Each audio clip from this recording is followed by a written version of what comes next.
முதல் வாசகம் தீயவரோடு நீதிமான்களையும் சேர்த்து அழித்து விடுவீரோ? தொடக்க நூலிலிருந்து வாசகம் 18:16 3 மனிதர்களும் எழுந்து சோதோமை நோக்கிச் சென்றார்கள். ஆபிரகாமும் உடன் சென்று அவர்களை வழி அனுப்பினார். அப்பொழுது ஆண்டவர், நான் செய்ய இருப்பதை ஆபிரகாமிடமிருந்து மறைப்பேனா? ஆபிரகாமிடமிருந்தே வலிமை மிக்க மாபெரும் இனம் தோன்றும். அவன் மூலம் மண்ணுலகின் எல்லா இனத்தாரும் ஆசி பெற்றுக்கொள்வர். ஏனெனில் நீதி நேர்மை வழி நின்று எனக்கு கீழ்ப்படியும்படி தன் புதல்வருக்கும் தனக்குப் பின் தன் வழிமரபினருக்கும் கற்றுத்தருமாறு ஆண்டவராகிய நான் ஆபிரகாமுக்கு வாக்களித்ததை அவன் நிறைவேற்றுவான் என்று தமக்குள் சொல்லிக் கொண்டார். ஆதலால் ஆண்டவர் ஆபிரகாமை நோக்கி, சோதோம் கொமோராவுக்கு எதிராக பெரும் கண்டனக் குரல் எழும்பியுள்ளது. அவற்றின் பாவம் மிகவும் கொடியது. என்னை வந்தடைந்த கண்டனக் குரலின்படி அவர்கள் நடந்து கொண்டார்களா இல்லையா என்று அறிந்து கொள்ள நான் இறங்கிச் சென்று பார்ப்பேன் என்றார். அப்பொழுது அந்த மனிதர்கள் அவ்விடத்தை விட்டுச் சோதோமை நோக்கிச் சென்றார்கள். ஆபிரகாமோ ஆண்டவர் திருமுன் நின்று கொண்டிருந்தார். ஆபிரகாம் அவரை அணுகிக் கூறியதாவது, தீயவரோடு நீதிமான்களையும் சேர்த்து அழித்து விடுவீரோ? ஒருவேளை நகரில் 50 நீதிமான்களாவது இருக்கலாம். அப்படியானால் அதிலிருக்கிற 50 நீதிமான்களை முன்னிட்டாவது அவ்விடத்தை காப்பாற்றாமல் அழிப்பீரோ? தீயவனோடு நீதிமானையும் அழிப்பது உமக்கு ஏற்றதன்று. நீதிமானையும் தீயவனையும் சமமாக நடத்துவது உமக்கு உகந்ததன்று. அனைத்துலகிற்கும் நீதி வழங்குபவர் நீதியுடன் தீர்ப்பு வழங்க வேண்டாமோ என்றார்.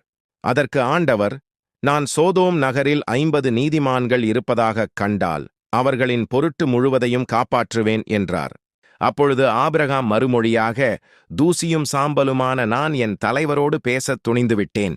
ஒருவேளை அந்த 50 நீதிமான்களில் 5 பேர் குறைவாயிருக்கலாம். 5 பேர் குறைவதை முன்னிட்டு நகர் முழுவதையும் அழிப்பீரோ என்றார். அதற்கு அவர், நான் 45 பேரை அங்கே கண்டால் அழிக்க மாட்டேன் என்றார். மீண்டும் அவர் உரையாடலைத் தொடர்ந்து, ஒருவேளை அங்கே 40 பேர் மட்டும் காணப்பட்டால் என்ன செய்வீர் என்று கேட்க ஆண்டவர், 40 நீதிமான்களின் பொருட்டு அதனை அழிக்க மாட்டேன் என்றார்.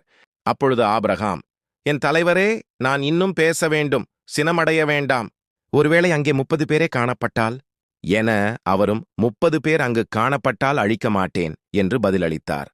அவர், என் தலைவரே, உம்மோடு அடியேன் பேசத் துணிந்து விட்டேன்.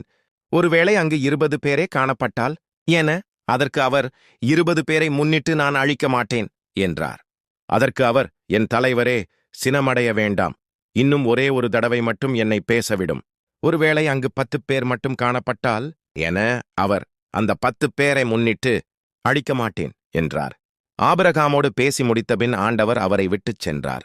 ஆபிரகாமும் தம்மிடத்திற்குத் திரும்பிச் சென்றார். ஆண்டவரின் அருள்வாக்கு. இறைவா, உமக்கு நன்றி.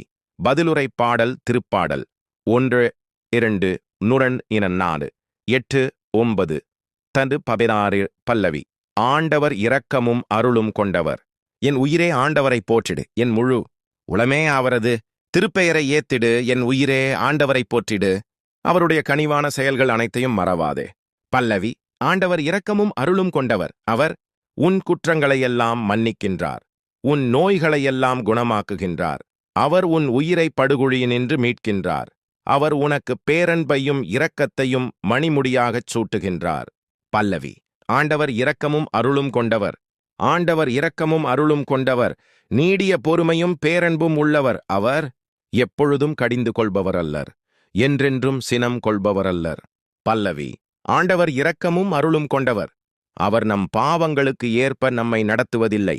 நம் குற்றங்களுக்கு ஏற்ப நம்மை தண்டிப்பதில்லை. அவர் தமக்கு அஞ்சுவோர்க்கு காட்டும் பேரன்பு மண்ணினின்று விண்ணளவு போன்று உயர்ந்தது. பல்லவி. ஆண்டவர் இரக்கமும் அருளும் கொண்டவர். நற்செய்தி வாசகம். என்னை பின்பற்றி வாரும். மத்தேயு எழுதிய தூய நற்செய்தியிலிருந்து வாசகம். 8:18-22. அக்காலத்தில் இயேசு திரளான மக்கள் தம்மை சூழ்ந்திருப்பதைக் கண்டு மறுகரைக்குச் செல்ல சீடர்களுக்கு கட்டளையிட்டார். அப்பொழுது மறைநூல் அறிஞர் ஒருவர் வந்து, போதகரே, நீர் எங்கே சென்றாலும் நானும் உம்மை பின்பற்றுவேன் என்றார். இயேசு அவரிடம், நரிகளுக்கு பதுங்குக் குழிகளும் வானத்துப் பறவைகளுக்கு கூடுகளும் உண்டு, மானிட மகனுக்கோ தலை சாய்க்கக்கூட இடமில்லை என்றார். இயேசுவின் சீடருள் மற்றொருவர் அவரை நோக்கி, ஐயா, முதலில் நான் போய் என் தந்தையை அடக்கம் செய்துவிட்டு வர அனுமதியும் என்றார். இயேசு அவரை பார்த்து, நீர் என்னை பின்பற்றி வாரும். இறந்தோரைப் பற்றி கவலை வேண்டாம், அவர்கள் அடக்கம் செய்யப்படுவார்கள் என்றார். ஆண்டவரின் அருள்வாக்கு. இறைவா உமக்கு நன்றி.